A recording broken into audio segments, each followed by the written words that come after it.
of the citizens to go to their work without being disturbed. For example, the institution like the university and other nearby business. It is this balance of interests. The court decided to defer this section to the coming Monday on the 29th September 2025 at 9:30 a.m. for the decision on the objection presented by the defense team and the objections that's presented by the prosecution now. Therefore, live from Juba, on air and online. This is iRadio News. Hello, this is iRadio News. First, here are the headlines. The official trial of suspended first Vice President Dr. Riek Machar and his co-accused is set to commence this Wednesday after the special court rejected multiple legal objections raised by the defense team, including a challenge to its jurisdiction and the constitutionality of the proceedings. The government prosecution team has officially unveiled grave criminal charges against Dr. Riek Machar and several high-ranking military officials in relation to the March 2025 Nasir violence and attack described by prosecutors as one of the most apocalyptic atrocities in South Sudan's recent history. And authorities in Bor County of Jonglei State have confirmed 5 deaths and 8 injuries following 2 separate incidents that occurred on Saturday. This is stories and more coming to you in this news bulletin with me, Lasuba Memo, and now the news in detail. The official trial of suspended first Vice President Dr. Riek Machar and his co-accused is set to commence this Wednesday after the special court rejected multiple legal objections raised by the defense team, including a challenge to its jurisdiction and the constitutionality of the proceedings. In a ruling delivered today, presiding Judge James Alala overruled all 5 objections brought forward by the defense, paving way for the criminal case number 1533 of 2025 to proceed. The defense had argued that the revitalized peace agreement, which calls for the establishment of a hybrid court under the African Union, supersedes all national legal frameworks in cases involving serious human rights violations. They maintain that the alleged crimes committed during a March 2025 incident in Nasir fall exclusively under the jurisdiction of such a hybrid mechanism, not a national court. However, the court dismissed this assertion, stating that the hybrid court for South Sudan has not yet been established and therefore national courts remain fully competent to adjudicate criminal offences committed within the territory. Judge Alala said the special court enjoys jurisdiction to try this case according to the Transitional Constitution 2011 as amended. The objection is rejected. Number 4, whether the special court established to try Nasser incidents is unconstitutional or constitutional. The Transitional Constitution 2011 Amendment number 6 2020 says Judicial Services Commission shall undertake appropriate judicial reforms and restructuring of the judiciary during the transitional period. But the structure of the judiciary remains as it is under Article 123 of the Constitution above other courts and tribunals. The court also rejected the claim that Machar enjoys constitutional immunity, noting that the relevant constitutional provisions cited by the defense team pertain solely to the president, not the first vice president. Judge Alala emphasized that there is no explicit constitutional immunity for vice presidents under the law. The judge declared that the first vice president does not have constitutional immunity according to the transitional constitution. Further, the court upheld the legitimacy of the special court, stating that it was properly constituted by the President of the Supreme Court under relevant provisions of the Judiciary Act and the Court of Criminal Procedure Act. In a final procedural decision, 2 defense lawyers were disqualified from continuing in the case for failing to renew their legal licenses, while objection to the use of private advocates in the prosecution team were dismissed as without merit. The government prosecution team has officially unveiled grave criminal charges against Dr. Riek Machar and 7 high-ranking military officials in relation to the March 2025 Nasir violence, an attack described by prosecutors as one of the most apocalyptic atrocities in South Sudan's history. During the opening session, lead prosecutor Joe has accused Machar and his co-defendants of orchestrating a well-financed, premeditated assault by the White Army militia, which led to the death of dozens of government soldiers and civilians, many of whom were executed at point blank in the Sobat River. According to the prosecution's statement, the attack targeted a government military garrison in Nasir, which was overrun between 3rd and 7th of March 2025. The indictment alleges that surrendering soldiers were executed and their bodies left to rot while others were thrown into the river. Prosecutors argued that the White Army militia was not acting independently but rather under direct command from SPLA-IO officers, with Machar as the commander-in-chief who had strategic control and knowledge of the operation. He added that the accused are responsible for inciting, arming, organizing and funding the attacks, with some SPLA-IO commanders allegedly operating from Juba to coordinate the offensive. The prosecution plans to call over 100 witnesses, present forensic evidence and seek the court's permission to try those at large in absentia. The charges include violations of more than 20 sections of South Sudan's Penal Code Act 2008, including murder, terrorism, treason, war crimes, abuse of office, and financing of terrorism under the Anti-Money Laundering and Counter-Terrorism Act 2012. Ohisa said, The Honorable Presiding Justice and distinguished members of the bench, the incident in Nasir in March 2025, characterized by brutal mass murder in cold blood, inhumane treatment, and total disrespect of the dead, and total disregard of the laws of South Sudan, remains unforgettable and regrettable stain in the conscience of this republic. My Lord Justices, the prosecution will demonstrate that these were not spontaneous attacks, but actions of well-organized, well-financed, brutal criminal scheme. A criminal scheme carried out by the accused persons as they incited, organized, abated, financed, and weaponized a militant group, the so-called White Army, to target SSPD personnel, civilians, and undermine the government. My Lord Justices, the prosecution will avail evidence that the White Army did not act independently. They were under the direct command of the fourth accused person, General Gabriel Groblam, Major General Dylan Kerr, who is at large, and the fifth accused person, Dr. Riek Machar, and financed by the first accused person, Mr. Port Kamchol, and Mampal Duor, the third accused person.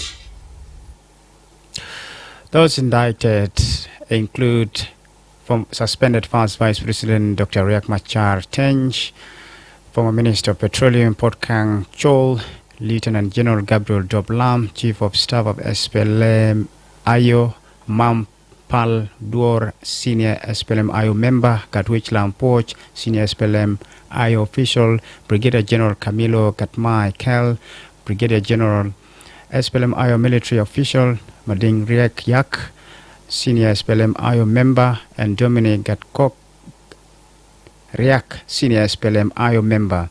In his remarks, the defense lawyer Gary Raimondo criticized the politicization of the Nasir incident in the media by government officials, saying this amounted to an unlawful and prior conviction of the accused. Your Lordship, the accused person prior to their arrest were subjected to to politicize media campaign, outrages by ministers, politicians, and senior officers. In that campaign, explicit accusations were broadcast against them. The media broadcast against them to the public. This conduct amount to unlawful and prior conviction of our accused and a bulk. The next court session is scheduled for Wednesday this week, where the first prosecution witness is expected to testify. This is iRadio News. Still in the court trial proceeding, the special court presiding over the trial of suspended first Vice President Dr. Riek Machar and his co-accused has disqualified two members of the defense team on the grounds that their licenses with the Bar Association had expired. In the fourth session of the trial today, presiding judge Dr. Alala pronounced that the duo will only join the defense team once their licenses are renewed. This reduces to 4 the number of defense lawyers led by Dr. Gary Raimondo Lege. The two disqualified lawyers are Warnyang Kir Warnyang and Deng John. The special court resumed proceedings this morning after a break last Wednesday to give both parties sufficient time to prepare their cases, allow the court to review written submissions, and reduce disruptions to the public's daily activities. That adjournment was welcomed by local observers who noted the positive impact on traffic and businesses near the court during the pause. Dr. Machar and the co-accused are facing charges including treason, murder, crimes against humanity, among others, all linked to the deadly clashes in Nasir County in Upper Nile State. Authorities in Bor County have confirmed 5 deaths and 8 injuries following 2 separate incidents that occurred on Saturday in Bor. According to Bor County Commissioner Samuel Ateng Pech, the first incident broke out during a football match between teams from Bor County and Ural East County held at a public ground in central Bor. The altercation involving members of the Nyara and Pariak communities escalated into violence, resulting in 1 fatality. In a separate and more alarming development, gunmen suspected to be members of a local armed group known as the Red Belt staged an ambush on a convoy of government officials returning from a wrestling event. Security personnel from the National Security Service responded swiftly, leading to a brief exchange of gunfire that claimed 7 lives. Speaking to iRadio this morning, Commissioner Ateng confirmed that 3 civilians were killed in the crossfire along with 3 of the attackers. 8 people were injured, including 3 official civilians, 2 security officers and 3 members of the Red Bell group. We were traveling, our convoy was all in an ambush when we were about to approach the market. Then the fighting occurred between the national security and the Red Belt. That fighting, 3 persons wounded, 3 civilians wounded, 2 civilians killed, 2 national security personnel wounded, and 2 Red Bell were killed. Another 3 Red Bell were wounded. So that was that incident ended at the same evening where the fighting occurred. But up to now, there are no more casualties again. Commissioner Teng also characterized the Red Belt group as no longer being civilian youth, traditionally known for protecting their cattle, but as an emerging anti-government force. Those youths were the cattle wrestlers that used to protect their cattle. They possess guns by themselves by buying them, using their own resources, their own cattle. They sold away their own goats, their own cows, and bought themselves some weapons. Like other youths, the cattle headed in South Sudan used to own guns to protect themselves. That organization itself came to name themselves to be Red Bell after, and later on they behave like they are anti-government. That day on 27th showed the Red Bell is not free from rebellion. So they attacked the government vehicles, government officials, and the fighting erupted. That itself showed that they are anti-government. They are no longer civilian. Before we move to the international scene, the family of the first Deputy Speaker of the Council of States, Mary Ayen Majok, has appealed for privacy following the death of her daughter, Josephina Atoch Cholang. Atoch is reported to have drowned in a hotel swimming pool in Juba last week. In a statement issued on Sunday, the family said it appreciates the support shown by the public but urged against speculations about the cause of her death as investigations are still ongoing. The family added that updates will be shared once the authorities conclude their investigations. The statement partly reads, and I quote, "At this difficult time, the family equally would like to acknowledge and appreciate the enormous outpouring of support from South Sudanese and non-South Sudanese alike from various walks of life. While this support truly provides solace to the grieving family, the family would also like to request, in light of the ongoing investigation by relevant authorities, any speculations as to the cause of her demise at this difficult moment should be paused." This is iRadio News, and now to the international scene. Here's James Atem. Thank you. Let's begin in Africa. Seychelles is set to hold a rerun of its presidential election between the two main contenders after no outright winner was announced. Opposition leader Patrick Hamini received 48.8% of the vote against the incumbent president Wavel Ramkalawan, who garnered 46.4%. The Electoral Commission announced. According to the electoral rules, a candidate must obtain more than 50% of the vote to be declared the winner, and a runoff election has subsequently been scheduled for next week. Elsewhere, migrants will have to prove they are contributing to society to earn the right to remain in the UK, the Home Secretary is set to announce. In her Labour conference speech, Shabana Mahmood will outline a series of new conditions migrants have to meet to qualify for indefinite leave to remain. Under the proposal, legal migrants will have to learn English to a higher standard, have a clean criminal record, and volunteer in their community to be granted permanent settlement status. And finally, at least 4 people were killed and 8 others injured after a gunman drove a vehicle into a Michigan church, opened fire, and set the building ablaze before killing himself, police say. Officials said the attack on the Church of Christ of Latter-day Saints in Grand Blanc, a town 60 miles northwest of Detroit, happened during a Sunday service attended by hundreds of people. The suspect, identified as Thomas Jacob Sanford, 40, from Burton, Michigan, was later shot dead by police in the building's car park. And that's the end of the regional and international news with me, James Atem. Now back to you, my colleague Lasuba Memo in the studio. Thanks, James Atem. And now we move to the international arena and have the latest in sports with Darlington Moses.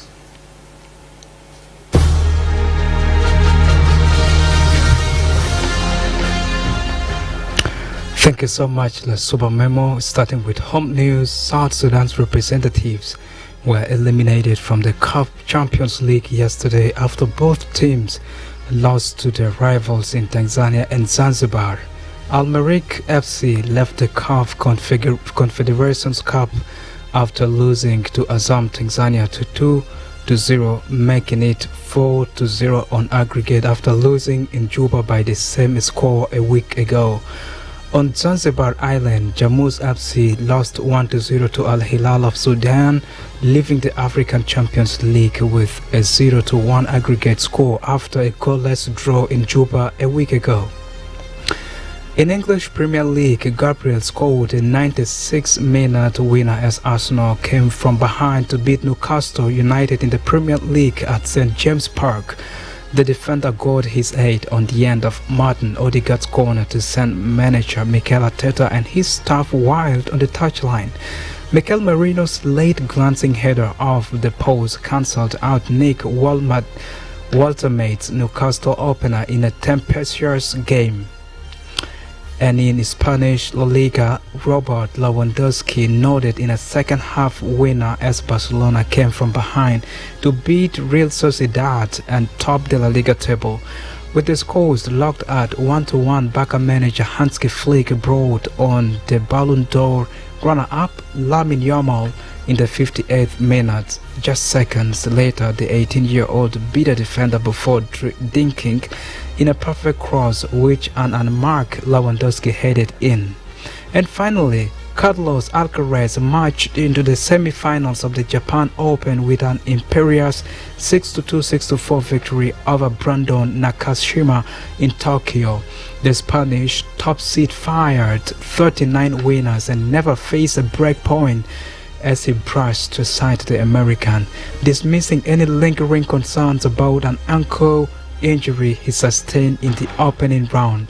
The world number one will face Norwegian fourth seed Casper Ruud in the semi-finals on Monday as he aims for an 8th ATP title and an astonishing season for him.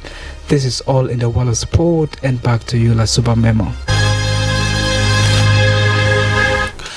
Thanks, Darlington Moses. This is iRadio News, and to end this bulletin is a recap of the headlines.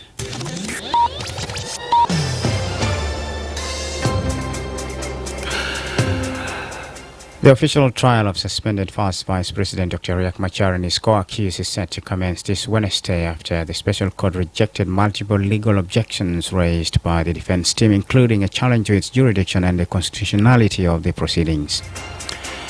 The government prosecution team has officially unveiled grave criminal charges against Dr. Riek Machar and several high-ranking military officials in relation to the March 2025 Nasir violence and attack described by prosecutors as one of the most apocalyptic atrocities in South Sudan's recent history. And authorities in Bor County of Jonglei State have confirmed 5 deaths and 8 injuries following 2 separate incidents that occurred on Saturday in Bor.